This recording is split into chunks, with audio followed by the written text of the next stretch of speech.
share with you is that we're proposing to make some changes to our musculoskeletal services, and I'll explain what I mean by that, because I'm aware that lots of people won't know what musculoskeletal services are, and that I'm likely to call them MSK as well.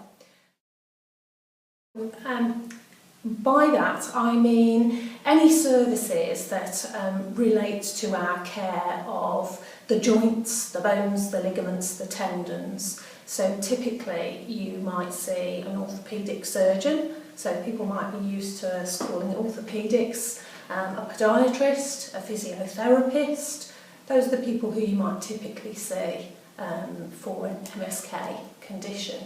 We're looking to make some big changes to our musculoskeletal services. We've done many changes in the past, but they have been service redesign, small changes to isolated parts of musculoskeletal services. We're looking now to make a much larger change to make sure that our services are of high quality and efficient, best value for money. So our patients have been telling us for a number of years now that they don't receive the level of support that they need, particularly early on with musculoskeletal conditions. And by that, for example, I mean you might have an osteoarthritic knee or hip. So this is what I was talking about earlier, that people typically might associate their care with an operation and an orthopaedic surgeon. But these things start early on when people are seeing typically their GP or trying to manage themselves at home, and people need support to do that. So people have said to me, I don't know where to look, or I look on the internet and there's so much information, I don't know which information to use.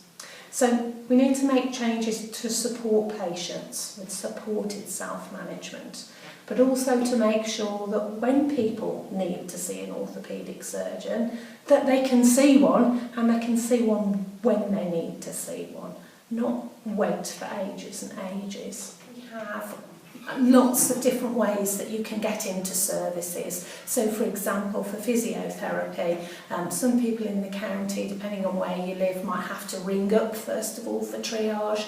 Other people might get access directly in their GP practices. So we need to look at that variation, and we need more standardisation.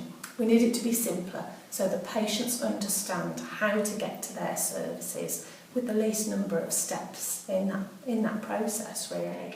There's some excellent physiotherapy goes on in the county, but again, some physios are working in isolation in areas, and we want to make sure that all of them have got the same access to training and know exactly what sort of physiotherapy we're expecting ahead of a referral for orthopaedic surgery. This is most definitely about money, in as much as doing more with what we have already got, but that is not the only reason, and it is not the primary reason for me for doing this. This is about having better musculoskeletal services, and services that really support people.